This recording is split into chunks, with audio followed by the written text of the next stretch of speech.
Wherever you are in the world, welcome to this virtual global travel show, Unite 2020. It's a privilege and honor for me to be part of this effort, this international effort, and I want to take a moment to thank all of the sponsors who have made this event possible. I'm coming to you from Elizabethtown, Pennsylvania. My name is Robert Wiliam. I'm the founder and president of the Pennsylvania Center for International Exchange and Partnership, Pennsylvania Center for International Exchange and Partnership, sometimes referred to as PCIEP. The headquarters office of PCIEP is in what's called the Hive on Market Street in Elizabethtown, Pennsylvania. We're about 2 hours northwest of Washington, D.C., about 2 hours west of Philadelphia, and about 3 hours drive southwest of New York City. So this is where PCIEP is based, and again, I want to say thank you to the sponsors of this international event, this global event, virtual global travel show, Unite 2020. I'm going to focus my talk this afternoon on young folks, young students, high school graduates, recent college graduates, and current college students and university students. How many of you remember when you applied for your first job?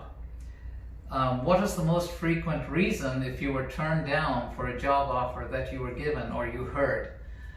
I'll tell you from my past experience that the number one reason that sometimes people would say to a new graduate or a student looking for a job that you lack experience. And this can be discouraging. I know it was discouraging for me, and I'm sure you can relate to that if you were given that same reason.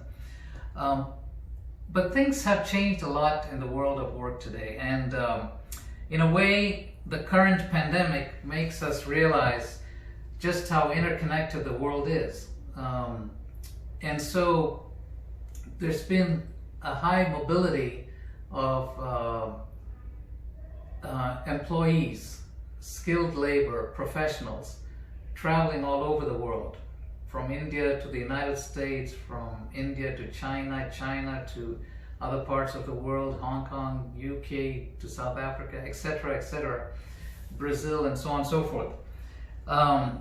And it was amazing in this pandemic, or due to COVID-19, to see the whole world shut down. How many airlines, one airline after another, just came to a grinding halt. In fact, many airlines have done away with some models of their airline. Boeing 747 have pretty much stopped flying, other than cargo maybe. And Airbus 380 was affected. Many Lufthansa, I think, pretty much froze their A380s and have shifted to basically Airbus, the Boeing 777, and so on and so forth. So all of those impacts have made us realize how interconnected the world is, but at the same time, how quickly the world can come to a standstill. But I do believe that this pandemic we will overcome. We will overcome this pandemic and the effects of this pandemic. This pandemic has affected every industry possible: healthcare, manufacturing, travel, education has been shaken, and so on. But slowly but surely the world will return to, I don't want to say normal, because it's going to be a new normal. It's not going to be the way we knew the world as it was before COVID-19. So the question is, how do we as industry leaders prepare the world of work for our young people? Because young people are going to continue, the workforce is going to continue to exist, and we need to continue to create opportunities for college students and recent graduates to be able to find work. And it gets back to that question, how do we facilitate providing them with opportunities to get that work experience in order to get their foot in the door? And for this, I believe preparation is key. Prepare.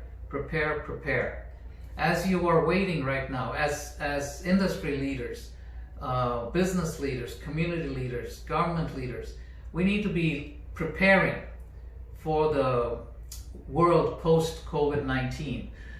And especially in the world of education, we can't have business as usual. Students, graduates are going to be competing with one another all over the world. The competition to get that first job is going to be intense. PCIEP, my organization, has been focused on providing students with study abroad experiences. My focus is international education and eventually helping to recruit international students to come and study in the United States.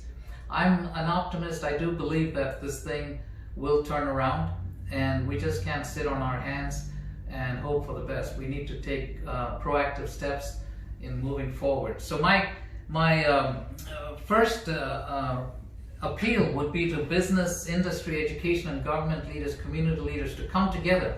This is a time for partnership. This is a time for us to exchange ideas, to collaborate, to dialogue, and explore new ways, innovative ways of creating opportunities for our young people to enter the workforce. International experience provides everybody with an edge, I believe, with an edge in a competitive world. As I mentioned earlier, I started with the illustration of how the world came to a standstill because of COVID-19, and so many airlines stopped flying. Slowly they're coming back on again, which is great news.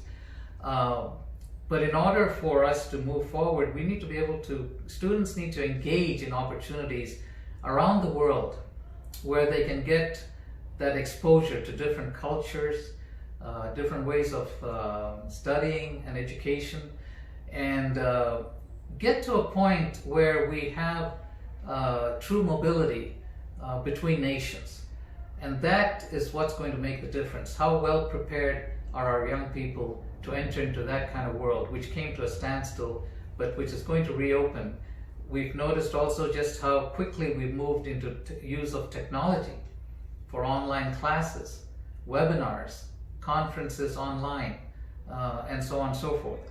So again, that's the kind of world our students and young people need to get into, and it's up to us in industry, in education, in government, and in business to provide that opportunity for our students. So what are some ways that we can make this possible for our students and our young people and recent graduates?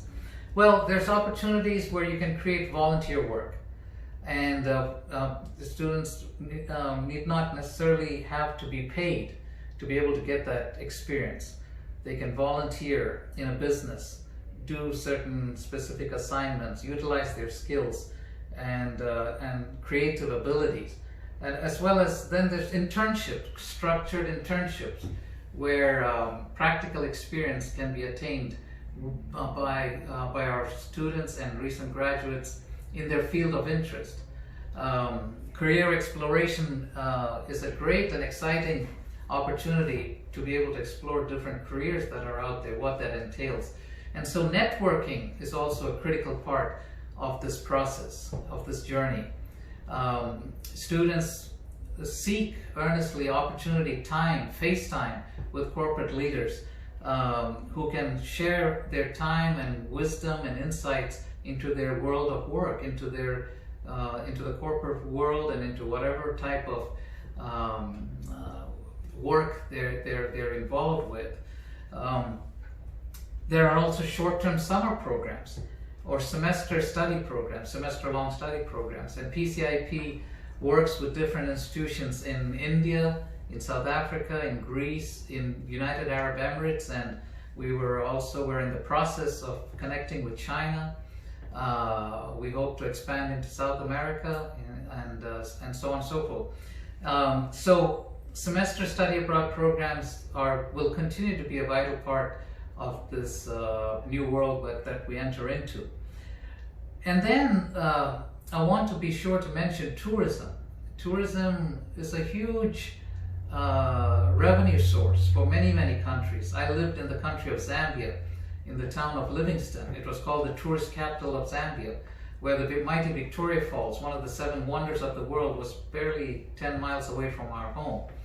And that particular place drew a lot of tourists and still continues to draw a lot of tourists just because of the beauty of Victoria Falls, Mosi Otunya, as it's called in the local language. But tourism is a great part of any country's economy. I want to showcase also 2 examples of programs for students. One is called the International Business Institute. It's based out of Messiah College here in central Pennsylvania, where nearly 30 to 40 students annually went abroad on an intense program about visiting about 15 countries around the world. These students have an excellent opportunity to experience other cultures, participate in corporate visits, and interact with corporate leaders, community leaders, as well as get cultural exposure. And PCIEP has been a part of the IBI program for the last 10 years, organizing programs in India and China and in Dubai, and we continue to hope to continue working with them on these programs. Another program is run by Loras College, and PCIEP has worked with Loras College for the last 4 years. It's a faculty-led program. It's another model, and students go with their faculty for 3 weeks. In this case, I took them to India. We went to India, and they were able to connect with local leaders, and it's a little bit more in-depth, but it gives another opportunities for students to be able to connect globally, as well as develop skills that are going to help them to get that first job when they get into the world of work. So my encouragement to all of you is basically that as leaders in our industry, let us be proactive in being and creative in coming up with opportunities for our young people. Our young people are the leaders of tomorrow. They are visionary, they have energy, they have passion, they are extremely creative, but it's up to us to create, to be a catalyst for them and create that opportunity so that they can engage. We open doors for them and they can follow, and they can impact our world for the better. And that's what I want to encourage all of us who are listening to this, whether you're in the tourism industry or hospitality industry, medical tourism, education, government, whatever your field might be. I encourage you to put a focus, put the spotlight on how can you create better opportunities for young people who can then prepare for the world of work that they're going to be in post-COVID-19. To the students, don't waste your time. If you're watching this program, if you're listening to me right now, don't waste your time. You need to be preparing constantly. You need to be researching for opportunities that are out there. You need to, COVID might have paralyzed us and had us pull back for a while, but we are all human beings, and technology can only take you so far if you want to experience another culture, if you want to visit Paris or London or Beijing or Chennai or Delhi or Johannesburg, wherever it is in the world. You can only get so much of it online using technology. There's nothing like going in person. Nothing can replace that. So the world will return to that stage where we are interacting with one another in different cultures and traveling again. I do believe that. So as students, you need to be engaged in researching and identifying opportunities, connecting with corporate leaders, community leaders, and seeking out these opportunities and planning ahead. It takes about a year for the students who participate in my programs to actually go abroad. So I encourage you to be active, network, and discuss your interests with people in the field, and also visit your career center. It's an important part of any college campus, at least here in the United States. And identify these opportunities. You meet with your study abroad directors and staff and plan ahead to study abroad. To wrap up, I just want to invite you to contact PCIEP at any time if you have any questions. Our website is www.globalpartnerships.us, or you can email me at robertwilliam@globalpartnerships.us. I look forward to hearing from you. I wish you well, And I wish everybody in the field that is part of this virtual global tour all the best. Unite 2020 is the way to go. And again, thank you very much for the opportunity to be part of this.